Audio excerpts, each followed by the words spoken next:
다양한 바이오 이슈를 과학 기자의 시각으로 집중 분석하는 바이오 위클리 코너입니다. 네, 오늘도 이성규 기자와 함께하겠습니다. 어서 오십시오. 안녕하세요. 네, 오늘은 어떤 소식 전해주실까요? 이 코로나19 백신 관련 소식입니다. 이 영국 보건당국이 아스트라제네카와 화이자 백신이 고령층에 큰 효과가 있는 것으로 나타났다고 밝혔습니다. 세계보건기구 WHO가 백신 접종으로 코로나19 확산을 어느 정도 통제할 수 있지만 올해 안의 종식은 비현실적이라고 덧붙였습니다. 정부가 오는 5일 공청회를 열어 사회적 거리두기 개편안에 대한 현장의 의견을 모을 계획입니다. 예, 효능 논란이 있었던 아스트라제네카 백신이 분위기가 좀 달라지는 모양새네요. 백신 접종 계획에도 영향이 있을지 지켜봐야겠습니다. 자, 이제 주제인데요. 세균 감염으로 발생하는 폐혈증은 염증 반응과 장기 기능 장애를 일으켜 심할 경우 사망에 이르게 할 수 있는 무서운 질병입니다. 네, 오늘 바이오 포커스에서는 세균 제거와 염증 반응을 동시에 조절하는 신개념 폐혈증 치료제 개발에 나선 단디바이오 사이언스의 박영민 대표이사와 자세한 내용 알아보겠습니다. 어서 오십시오. 예, 반갑습니다. 네, 자, 항상 저희가 처음에 드리는 질문인데요. 회사의 이름은 그 회사의 정체성을 담고 있잖아요. 단디바이오 사이언스, 어떤 의미인지 설명해 주시죠. 예, 단디는 제대로 하자는 경상도 방언입니다. 아, 예. 제가 그 의대를 졸업하고 19년 동안 부산 의대에서 재직했는데요. 많은 동료 교수들이 단디하자는 말을 많이 하셨어요. 예. 그 의미가 제대로 하자는 말입니다. 네. 또 제가 의대를 졸업하고 기초학을 전공했는데요. 그때 면역학 은사이신 제 하대유 선생님 연구실에 크게 할바야라는 액자가 있었어요. 네. 그래서 이 두 가지를 합쳐서 무엇을 할 바에는 제대로 오자. 그래서 단디로 정했고요. 아, 이 의미는 또 영어로는 또 멋있다는 뜻도 되고 네. 또 최근에 찾아봤더니 인도에서는 고행자라는 의미도 있어요. 예. 따라서 저희는 신약 개발이 쉽지 않거든요. 그래서 네. 스스로 고행의 길을 들어선 수도승처럼 임하고 있습니다. 예. 예. 네, 단디바이오의 파이프라인 가운데 폐혈증 치료제부터 알아보겠습니다. 우선 폐혈증이란 무엇이고 또 폐혈증과 슈퍼박테리아는 어떤 관계가 있는 건가요? 예, 폐혈증은 일반적으로 미생물 감염에 대해서 우리 신체가 부적절하게 반응한 결과로 장기 부전 등에 의해서 결국 사망에 이르는 질환인데요. 네. 예. 이 중에 많은 항생제에 대해서 듣지 않는 슈퍼박테리아, 학술적인 용어로는 다제내성 세균이라고 그러거든요. 네. 이들이 더 어렵고요. 슈퍼박테리아뿐만 아니고 일반적으로 항생제 처리가 늦어질 때는 세균들이 증식이 많아져서 그때 적절한 항생제를 친다고 하더라도 네. 그 세균들이 죽어서 나오는 물질, 여러 가지 독소들에 의해서 면역 반응의 부조화가 일어납니다. 예. 이것들을 의해서 장기 부전에 의해서 대략 폐혈증의 사망률이 30% 남짓이고요. 예. 이게 이제 조금 더 심해지면 폐혈증 쇼크가 오는데요. 네. 이건 40에 70%니까 어림잡아서 50% 이상이 사망에 이르게 한 대단히 중요한 질병입니다. 네. 이 중에 중요한 역할을 하는 것도 또 슈퍼박테리아고요. 네. 예. 이제 슈퍼박테리아하고 이 폐혈증의 어떤 관계에 대해서 설명을 해주셨는데, 이 아까 말씀하신 것처럼 이 세균이 죽어서 만드는 독소, 그래서 면역 반응을 이렇게 교란시킨다 이런 설명을 해주셨잖아요. 예. 사실 이제 코로나19도 감염 초기에는 바이러스가 문제가 되지만 이게 중증으로 가면 면역 반응이 이렇게 혼란이 와서 문제가 되는데, 맞습니다. 결국 이 면역 반응을 어떻게 조절하느냐가 이 이제 폐혈증 치료 어떤 관건이 될 것 같아요. 맞습니다. 이 단디바이오만의 어떤 경쟁력이 있다면 어떤 게 있을까요?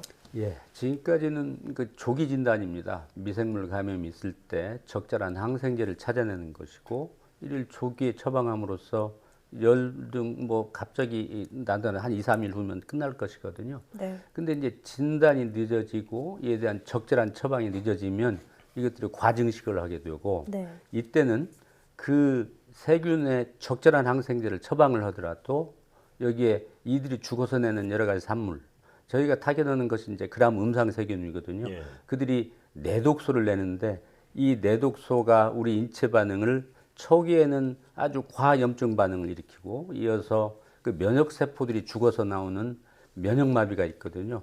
이것들을 대응을 해야 되니까 초기에는 면역 억제제를 쓰는 방법, 네.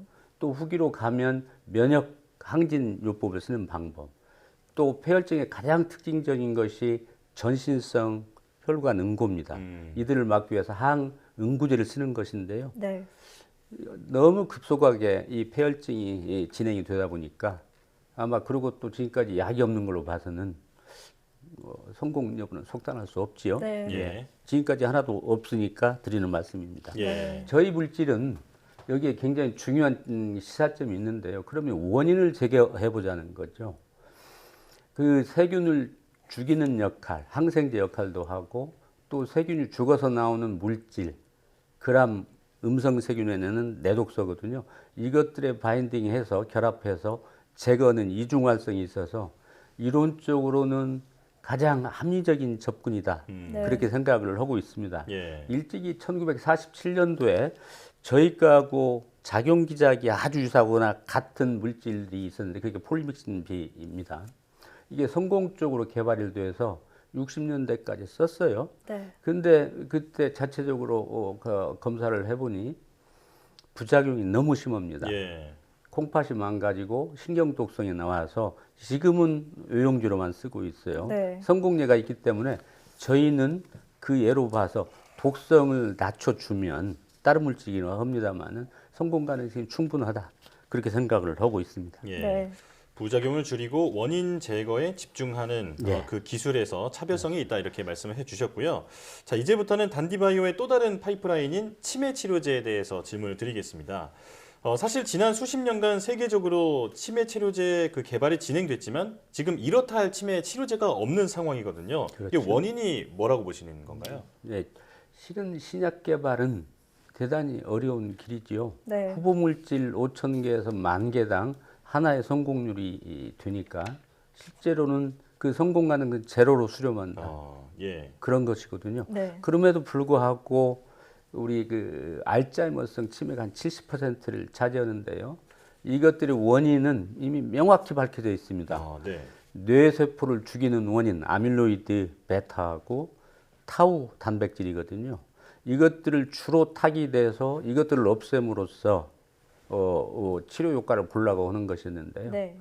그런데 또 대부분 실패했거든요. 예. 근데 이제 최근에 바이오젠하고 엘라이 릴리에서 30% 또는 20%의 인지기능 그 효과가 있었다, 개선의 효과가 있었다고 그러는데요. 대단히 고무적인 현상입니다만은 저희는 그렇게 생각합니다. 왜 이렇게 실패할 수밖에 없는가?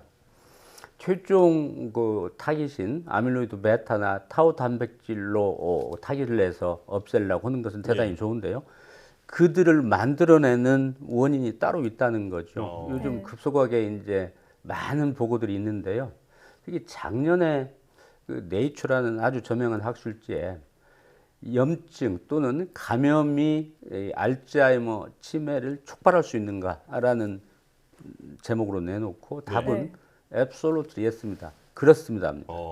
따라서 원인을 지금은 또 아주 전혀 다른 시각에서 한번 볼 필요가 있습니다. 대단히 많은 아밀로이드 베타나 타우를 형성하는 그 원인들이 있는데요. 네. 저희는 최근 보고들을 종합해 보면 감염에 의한 거다, 미생물에 의한 거다, 많은 부분이. 따라서 조금 더 과하게 말씀드리면 알츠하이머 치매의 많은 부분은 감염성 질환일 수도 있다, 이렇게 말씀드릴 수 있고요. 예.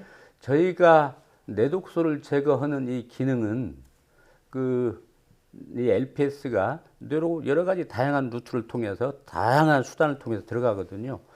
나이가 먹게 되면 65세 이상에서 주로 호발하는 게 이제 알츠하이머 치매인데요.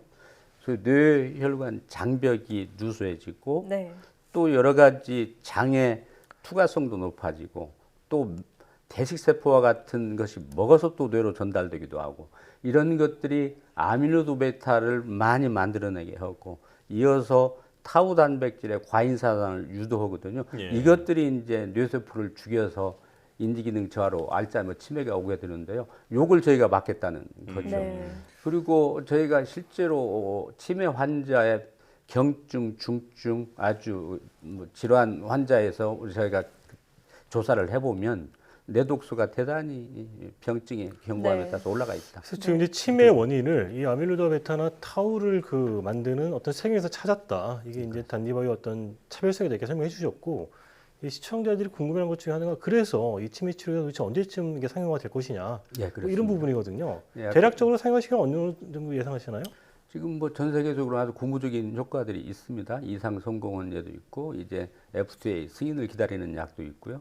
저희는 폐혈증 치료제는 내년 초에는 이제 미국이나 유럽에서 임상일상에 진입할 것 같고요. 예. 이보다 1년 정도 늦게 국내에서 코호트가 대단히 잘 돼 있습니다. 전남 코호트라고. 네. 거기하고 국내 임상할 거고요.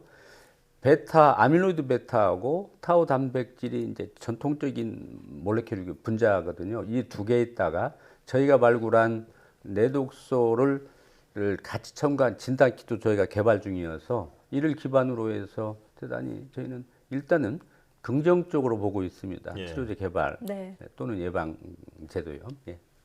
그리 멀지 않은 시기에 좀 치료제가 나왔으면 좋겠다 이런 열심히 기대가 해야 네. 생기는데요. 자, 마지막 질문입니다. 국내 바이오 산업 발전을 위해서는 건전하고 건강한 바이오 생태계가 조성돼야 한다. 당연히 공감하실 텐데요. 어떤 제언을 해주실까요? 예, 이 시간은 많이 기다렸습니다. 아, 네. 실은 신약 개발에는 막대한 자금, 또 기간, 그다음에 전문 인력, 그 관련된 인프라가 필요합니다. 근데 이제 중요한 것은 민간하고 정부의 협업이 필요해 양축인데요. 민간에서는 이 폐혈증 치료제도 그러고 알츠하이머 치료제도 그러고 대단히 성공률이 낮거든요. 예. 그러면 민간 자본에서는 성공적인 신약 개발로 거기서 이익을 창출해야 되는 벤처 캐피탈이 있잖아요. 네. 거기서는 실은 꺼리는 게 마찬가지입니다. 성공 확률이 낮으니까. 이런 경우에는 정부에서 그 많은 그 자금이라든지 여러 가지 시설들을 해주는 게 필요합니다. 왜 그러냐면 폐혈증만 예를 들어도 지금 스페시픽 세라피틱스가 없어요. 예. 네. 요걸 신약을 성공적으로 개발하면 실은 게임 체인저가 될 수가 있습니다. 그리고 이렇게 난제 중에 난제를 해결하려고 정부에서 의지를 보이는 것이 작년에 치매 극복 연구 개발 사업단을 설립을 했거든요. 예. 네. 이와 마찬가지로 폐혈증도 1년에 5천만 명이 이완되고 1,100만 명이 사망한다는 17년 보고가 있거든요. 이런 걸로 봐서는 폐혈증 치료제에 충분히 도전을 가는 기회가 있고 또 해야 될 가치가 있습니다. 이런 예. 면에서는 폐혈증 극복 개발 사업단도 설립을 해주시기를 바랍니다. 예. 이상입니다. 네. 자, 이 공공이 나서서 더 많은 기회가 주어지는 풍토를 조성하는 게 핵심이다. 네, 이렇게 말씀을 그렇습니다. 해주셨습니다. 그렇습니다. 네, 치료제가 없어서 더 두려운 병이 바로 치매와 폐혈증이 아닐까라는 생각이 드는데요. 단디바이오 사이언스가 두 질병을 정복하는데 아주 큰 역할을 할 수 있기를 기대하겠습니다. 오늘 단디바이오 사이언스의 박영민 대표이사와 이성유 기자 함께했습니다. 네, 고생하셨습니다. 감사합니다.